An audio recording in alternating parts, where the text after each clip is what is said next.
تم کہاں سے بول رہے ہو؟ عمران نے پوچھا۔ سر ایک پبلک فون بوتھ سے بول رہا ہوں، ٹائیگر نے جواب دیتے ہوئے کہا۔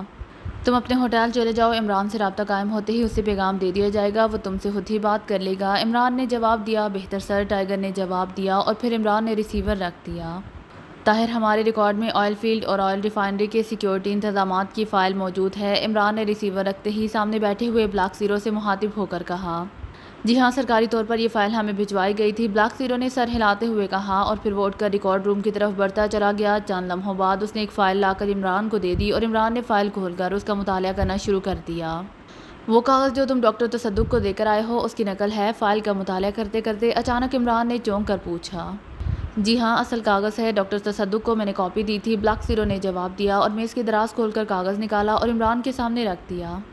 فائل میں آئل فیلڈ اور آئل ریفائنری اور پائپ لائنز کا تفصیلی نقشہ بھی موجود تھا۔ عمران اس نقشے کو دیکھ رہا تھا اور پھر 2-3 بار کاغذ اور اس نقشے کا معائنہ کرنے کے بعد وہ یکلحظ چونک کر سیدھا ہو گیا۔ او تو یہ مسئلہ ہے، او یہ تو انتہائی سنگین صورتحال ہے، عمران نے تیز لہجے میں کہا۔ کیا ہوا؟ بلاک زیرو نے حیرت بھرے لہجے میں پوچھا اور عمران نے ایک طرف پڑی ہوئی سرخ رنگ کی پینسل اٹھائی۔ پھر اس نے فائل میں موجود نقشے پر کاغذ پر سے دیکھ دیکھ کر نشانات لگانے شروع کر دیے۔ چند لمحوں بعد وہ سارے نشانات بالکل اسی انداز میں نقشے پر ابھر آئے جس انداز میں انہیں کاغذ پر دکھایا گیا تھا۔ عمران چند لمحے غور سے نقشے کو دیکھتا رہا، پھر اس نے فائل والا نقشہ اٹھا کر بلاک زیرو کے سامنے رکھ دیا۔ دیکھو، یہ جو نشانات کاغذ پر ہیں، یہ آئل فیلڈ، ریفائنری اور پائپ لائنز کے حساس اور اہم حصوں کی نشاندہی نہیں کرتے، عمران نے کہا، اور بلاک زیرو نے چونک کر نقشے اور کاغذ کا موازنہ کرنا شروع کر دیا۔ او عمران صاحب، واقعی بالکل ایسا ہی ہے، اس کا مطلب ہے کہ یہ کاغذ کوئی کوڈ نہیں ہے بلکہ ان جگہوں کی نشاندہی ہے جو اس پورے پلانٹ کے اہم ترین حصے ہیں، بلاک زیرو نے متوشیح سے پر لہجے میں کہا۔ ہاں بالکل، اب بات واضح ہو گئی ہے، ہاں اسے کوئی کوڈ سمجھ کر مغز ماری کرتے رہے، ظاہر ہے ایسی صورت میں ڈاکٹر تصدق بھی کیا کرتا، عمران نے کہا۔ واقعی یہ تو ٹائیگر کے فون پر آپ کو خیال آیا، ورنہ یہ تو مسئلہ بڑا ٹیڑھا ہو جاتا، بلاک زیرو نے جواب دیا۔ دراصل میں دہشت پسندانہ کارروائیوں کے چکر میں رہا، حالانکہ ٹائیگر نے انکل کارگن کے الفاظ بتائے تھے، اس لحاظ سے بات واضح تھی، اور پھر یہ کاغذ بتا رہا ہے کہ معاملہ انتہائی سنگین ہے، اور اب صورتحال کا نقشہ اس طرح بنتا ہے کہ اندھا دھند دہشت پسندانہ کارروائیوں کا مقصد یہی ہے کہ سب کی توجہ آئل فیلڈ سے ہٹائی جائے اور مجرم اپنے مقصد میں پوری طرح کامیاب رہے ہیں، عمران نے ہونٹ بھینچتے ہوئے کہا، اس کے چہرے پر بے پناہ سنجیدگی پھیل گئی تھی۔ او تو کیا آپ کا مطلب ہے کہ مجرم آئل فیلڈ، آئل ریفائنری وغیرہ، پائپ لائنز وغیرہ تباہ کرنا چاہتے ہیں، بلاک زیرو نے بے اختیار آنکھیں پھاڑتے ہوئے کہا۔ اب تو یہی ظاہر ہوتا ہے، اور جہاں تک میرا آئیڈیا ہے، یہ نشانات بتا رہے ہیں کہ مجرموں کا مقصد ان سب پوائنٹس کو تباہ کرنا ہے، اس کے لیے شاید انہوں نے انکل کارگن کا تعاون حاصل کیا ہوگا کہ وہ اپنے آدمی دے، اور اسی لیے انکل کارگن اسے بہت بڑا کام بتا رہا تھا، عمران نے سر ہلاتے ہوئے کہا۔ او اگر ایسی بات ہے تو یہ تو عظیم تباہی ہوگی، پاک ایشیا کی تاریخ کی عظیم ترین تباہی، بلاک زیرو نے خوف سے جھرجھری لیتے ہوئے کہا۔ عمران کی زندگی میں ایسا ہونا ناممکن ہے طاہر، عمران نے سرد لہجے میں کہا، اور پھر ریسیور اٹھا کر اس نے ٹائیگر کے نمبر ڈائل کرنے شروع کر دیے۔ ٹائیگر، رابطہ قائم ہوتے ہی دوسری طرف سے ٹائیگر کی آواز سنائی دی۔ عمران بول رہا ہوں، کیا رپورٹ ہے؟ عمران نے اسپاٹ لہجے میں کہا، اور پھر ٹائیگر نے جواب میں خورشید کے ساتھ ہونے والی تمام بات چیت تفصیلاً بتانے کے بعد کہا۔ مجھے شک پڑ رہا ہے عمران صاحب کہ مس ٹریسی نے خورشید کے ساتھ کوئی چکر چلایا ہے، ورنہ خورشید ایسا آدمی نہیں ہے کہ ایک پیگ پی کر ساری رات پڑا سوتا رہے، جبکہ ٹریسی جیسی عورت اس کے پاس ہو، اور پھر اس کی غائب دماغی، اور پھر جمشید آغا کا مسئلہ ہے، چیف الیکٹریکل انجینئر ہے، سینئر ملازم ہے، اور میٹنگ میں جاتے ہوئے ڈرتا ہے، اور خاص طور پر اس کا یہ کہنا ہے کہ خورشید اسے اس کی رہائش گاہ پر آئے، جبکہ بقول خورشید کے اس کی رہائش گاہ 20-25 قدم دور تھی، ٹائیگر نے کہا۔ بہت خوب ٹائیگر، اب تم واقعی میرے شاگرد بنتے جا رہے ہو، تمہارا ذہن اب صحیح معنوں میں اچھے سیکرٹ ایجنٹوں کی طرح کام کرنے لگا ہے، تمہارا شک بالکل درست ہے، کوئی بہت بڑی گڑبڑ ہو رہی ہے، بہرحال میں دیکھ لوں گا۔ تم ایسا کرو کہ خورشید کو دانش منزل پہنچا دو، میں اسے اچھی طرح چیک کر لوں گا، میرا خیال ہے کہ اسے عملے تنویم کے ذریعے کنٹرول کیا جا رہا ہے، عمران نے سنجیدہ لہجے میں کہا۔ سر، میں نے اسی لیے اسے ٹریسی کے ساتھ وقت گزارنے کا موقع دیا ہے تاکہ اگر آپ اسے چیک کرنا چاہیں تو فوری طور پر ایسا ہو سکے، اس کی فطرت کا مجھے اندازہ ہے کہ وہ میٹنگ ختم ہوتے ہی آ جائے گا، ٹائیگر نے کہا۔ کیا وہ تمہارے ہوٹل آئے گا؟ عمران نے پوچھا۔ نہیں جناب، اسے ملاقات ہوٹل میلارڈ میں طے پائی ہے، ویسے اس نے کہا تو یہی ہے کہ ڈیوٹی کے بعد آئے گا، لیکن مجھے معلوم ہے کہ وہ میٹنگ کے بعد ہی آ جائے گا، ٹائیگر نے جواب دیا۔ لیکن اگر وہ 5 بجے سے پہلے آیا تو وہ 5 بجے تک کیا کرے گا؟ عمران نے پوچھا۔ وہ مجھے فون کر دے گا، میرا فون نمبر اسے معلوم ہے، ٹائیگر نے جواب دیا۔ اچھا سنو، اسے لے کر دانش منزل کی بجائے رانا ہاؤس آ جانا، میں وہاں موجود ہوں گا، چیکنگ کے وقت تمہاری موجودگی زیادہ بہتر رہے گی، عمران نے کہا۔ بہتر جناب، ٹائیگر نے جواب دیا، اور عمران نے کریڈل دبا کر دوبارہ نمبر ڈائل کرنے شروع کر دیے۔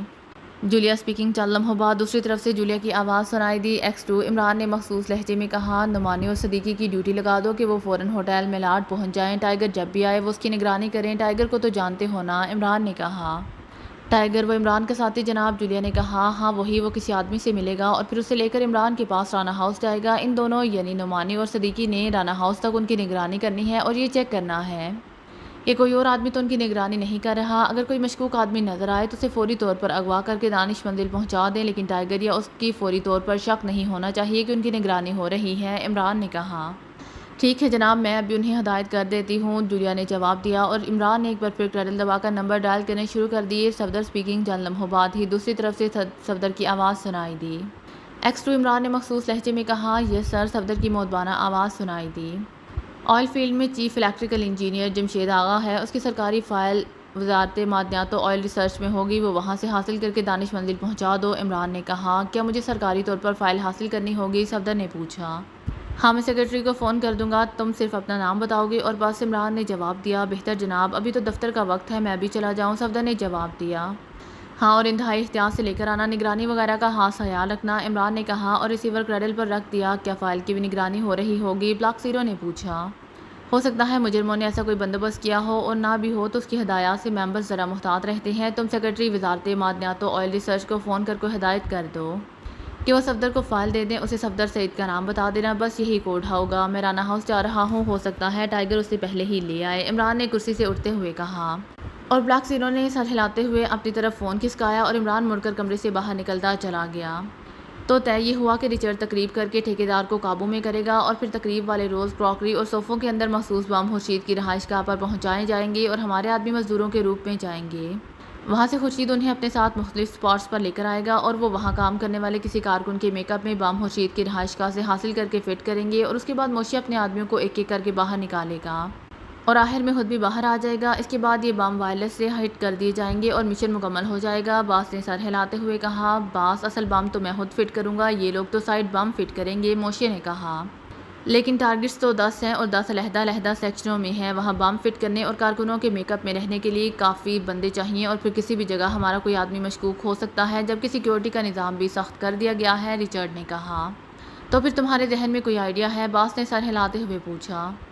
میرے ذہن میں ابھی خیال آیا ہے، کیوں نہ ہم چیف سیکیورٹی آفیسر کو خورشید کی طرح کنٹرول کر لیں، وہ اپنے 10 سیکشنوں کے آدمی ان 10 سیکشنوں سے منتخب کر کے یہاں ہیڈ کوارٹر بھجوائے، یہاں ان کے میک اپ میں ہمارے آدمی بم لے کر واپس آئل فیلڈ جائیں اور پھر یہ بم وہاں نصب کر دیے جائیں، سیکیورٹی کے آدمی چونکہ وہاں آسانی سے گھوم سکتے ہیں اس لیے ان پر شک بھی نہیں کوئی کرے گا، رچرڈ نے کہا۔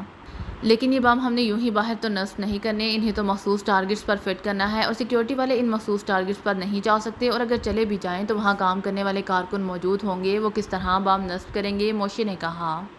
تمہاری بات بھی درست ہے، رچرڈ نے سر ہلاتے ہوئے کہا۔ پھر اس سے پہلے کہ کوئی خاموشی کو توڑتا، اچانک میز پر پڑے ہوئے ٹیلی فون کی گھنٹی بج اٹھی اور باس نے چونک کر فون کی طرف دیکھا اور پھر ریسیور اٹھا لیا۔ یہ اسٹاک سینٹرل ایکسچینج، باس نے مخصوص کوڈ دہراتے ہوئے کہا۔ مسٹر جیکسن سے بات کرائیے، دوسری طرف سے آواز سنائی دی اور باس کے ذہن میں فوراً ہی KH راہوالہ کی آواز گونج اٹھی جس نے تھوڑی دیر پہلے اس سے بات کی تھی۔ کون صاحب بول رہے ہیں؟ باس نے آنکھیں جھپکاتے ہوئے پوچھا۔ اب بات تو کرائیں، انہیں کہیں کہ KH راہوالہ بات کرنا چاہتا ہے، دوسری طرف سے کہا گیا اور باس جیکسن نے فوراً ہی دان بھیجتے ہوئے کہا۔ سوری مسٹر راہوالہ، یہاں اسٹاک ایکسچینج میں کوئی مسٹر جیکسن نہیں ہے، باس نے جواب دیا، اور رچرڈ اور موشی دونوں نے چونک کر باس کو دیکھا لیکن وہ خاموش رہے۔ کیا کہہ رہے ہیں آپ؟ میری بات کرائیں، یہ ان کے فائدے کی بات ہے، ابھی تھوڑی دیر پہلے میں نے ان سے بات کی ہے، دوسری طرف سے راہوالہ کی حیرت بھری آواز سنائی دی۔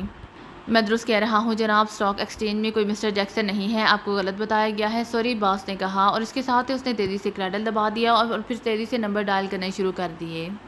یس راہوالہ اسپیکنگ، رابطہ قائم ہوتے ہی راہوالہ کی آواز آئی۔ مسٹر راہوالہ، میں جیکسن بول رہا ہوں، آپ نے ابھی مجھے چند لمحے پہلے فون کیا ہے، باس نے تیز لہجے میں کہا۔ ابھی چند لمحے پہلے تو نہیں، اس وقت آپ سے بات ہوئی تھی، اسے تو کافی دیر ہو گئی ہے، کیوں؟ راہوالہ کی حیرت بھری آواز سنائی دی۔ بس ویسے ہی پوچھ رہا تھا، تھینک یو، باس نے کہا، اور پھر ریسیور رکھتے ہی وہ تیزی سے اٹھا اور اپنی پشت پر موجود الماری کے پٹ اس نے بڑی تیزی سے کھول دیے، ٹیلی فون کی تار الماری میں جا رہی تھی، الماری کے نچلے خانے میں ایک بڑی سی مشین موجود تھی جس کے ساتھ ٹیلی فون کی تار منسلک تھی، مشین پر موجود ایک چھوٹا سا بلب جل رہا تھا، باس نے بڑی پھرتی سے مشین کی ایک ناب کو گھمایا اور پھر 2-3 بٹن دباتے ہی وہ بلب بجھ گیا اور باس نے ایک طویل سانس لیتے ہوئے الماری بند کر دی۔ اور واپس اپنی کرسی پر آ کر بیٹھ گیا۔ وہ اب بے اختیار اپنا پسینہ پونچھ رہا تھا۔ کیا ہوا باس؟ موشے نے پوچھا۔ مجھے احساس ہو رہا ہے کہ ہمارے گرد پھندا کسا جا رہا ہے، حالات آہستہ آہستہ ہمارے خلاف ہوتے جا رہے ہیں۔ جیکسن نے تشویش سے پر لہجے میں کہا۔ پھندا کیسا جا رہا ہے؟ کیا مطلب؟ موشے اور رچرڈ دونوں چونک کر سیدھے ہو گئے۔ ہاں، یہ ٹیلی فون بتاتا ہے، راہوالا کی آواز میں کوئی بول رہا تھا۔ وہ صرف اس نمبر پر میری موجودگی چیک کرنا چاہتا تھا۔ اس سے صاف ظاہر ہے کہ راہوالا کی کوٹھی میں پہنچنے والا سنکھی آدمی دراصل سیکرٹ سروس کا آدمی تھا۔ پھر انہوں نے راہوالا کے فون کو ٹیپ کیا ہوگا اور نمبر معلوم کر لیے ہوں گے۔ چونکہ ڈائریکٹری میں یہ نمبر فون بوتھ کا ہے، اسی لیے انہوں نے چیک کرنے کے لیے راہوالا بن کر بات کی۔ باس نے کہا۔ لیکن آپ کو کیسے معلوم ہوا کہ یہ دراصل راہوالا نہیں؟ کیا آواز اور لہجے میں فرق تھا؟ رچرڈ نے پوچھا۔ نہیں، بالکل وہی آواز اور وہی لہجہ تھا، اور شاید میں بول بھی پڑتا، لیکن بس اتفاق سے مجھے خیال آ گیا کہ راہوالا تو میری آواز پہچانتا ہے، پھر وہ مجھے کیوں کہہ رہا ہے کہ یہاں مسٹر جیکسن ہوں گے، ان سے بات کرائیں۔ اس لیے میں نے اسے ٹال دیا اور پھر راہوالا کو فون کر کے تصدیق بھی کر لی، اور اب میں نے اس فون بوتھ سے اپنے فون کا لنک بھی ختم کر دیا ہے۔ اب ان نمبروں سے وہ ہماری لوکیشن تلاش نہیں کر سکتے، باس نے کہا۔ واقعی باس، یہ معاملہ انتہائی خطرناک ہے۔ وہ تو ہمارے ہیڈ کوارٹر تک آ پہنچے ہیں، نہ جانے وہ راہوالا تک کیسے جا پہنچے، رچرڈ نے سر ہلاتے ہوئے کہا۔ جیسے بھی پہنچے بہرحال پہنچ گئے، اور اسی لیے مجھے احساس ہوا ہے کہ اب حالات تیزی سے ہمارے خلاف ہوتے جا رہے ہیں۔ ہمیں اب اصل مشن میں زیادہ دیر نہیں لگانی چاہیے، بلکہ فوراً ہی اسے سر انجام دے لینا چاہیے، باس نے کہا۔ فوراً والا مسئلہ تو شاید ممکن ہی نہ ہو۔ فوراً تو اسی صورت میں ہو سکتا ہے کہ میں بس مین ٹارگٹ پر بم فٹ کروں اور اسے اڑا دیا جائے، موشے نے کہا۔ دیکھو کہ ایسا نہیں ہو سکتا کہ کسی ایسے ٹارگٹ پر بم پھینکا جائے جہاں سے کوئی تیل کی رو آئل ریفائنری میں گھوم رہی ہو، اس طرح آگ فوراً ہی ہر طرف پھیل جائے گی، باس نے کچھ دیر سوچنے کے بعد کہا۔ باس، کیوں نہ ہم کرالنگ بم یونٹ استعمال کریں، وہ ہمارے پاس موجود تو ہے، اچانک رچرڈ نے کرسی سے اچھلتے ہوئے کہا۔ کرالنگ بم یونٹ؟ او، بات تو درست ہے، لیکن اس کے لیے ہمیں اصل منبع ڈھونڈنا پڑے گا جہاں سے کوئی چیز آخر تک پہنچ سکے، باس نے کہا۔ او باس، ایسا ہو سکتا ہے، کل سے تجرباتی طور پر تیل کے کنویں سے تیل آئل ریفائنری میں بھیجا جائے گا پائپ لائنز کے ذریعے، اور پھر وہاں سے مزید پائپ لائنز کے ذریعے بندرگاہ کے آئل ڈپو تک وہ پہنچے گا۔ یہ تجربہ بہاؤ، روانی اور وقت چیک کرنے کے لیے کیا جا رہا ہے۔ اگر ہم آئل ریفائنری سے پہلے مین پائپ لائن میں کرالنگ بم یونٹ داخل کرنے میں کامیاب ہو جائیں تو اس طرح تیل کے ساتھ یہ یونٹ بیک وقت ریفائنری اور آگے پائپ لائنز تک پھسل جائے گا، اور پھر جب اسے تباہ کیا جائے گا تو سب کچھ بیک وقت ہی اڑ جائے گا، موشی نے تیز لہجے میں کہا۔ لیکن دو باتوں پر غور کرو، پہلی بات تو یہ کہ یونٹ خاصا بڑا ہے، دوسری بات یہ کہ اس کو داخل کرنے کے لیے پائپ لائن میں بڑا سوراخ ڈالنا ہوگا، پھر اسے بند کرنا ہوگا۔ پھر اس کے یونٹ جب بکھریں گے تو وہ ریفائنری میں پھنس سکتے ہیں، کیونکہ آگے ریفائنری میں تو ظاہر ہے جدید قسم کی مشینری موجود ہے، باس نے کہا۔ باس، ایسا تو ہو سکتا ہے کہ جب تیل کا بہاؤ چھوڑا جائے تو ہم مین پائپ لائن میں گیس پمپ ڈال دیں، وہ گیس پائپ لائن سمیت بھگ سے اڑ جائے گی، رچرڈ نے کہا۔ ویری گڈ، اس اطلاع کے بعد کل تجرباتی طور پر آئل ریفائنری اور پائپ لائنز میں تیل گزارا جا رہا ہے، اس سے بہتر اور کوئی ترکیب نہیں ہو سکتی، ویری گڈ، اس طرح کام تیز اور آسان ہو جائے گا، باس نے خوشی سے بے اختیار اچھلتے ہوئے کہا۔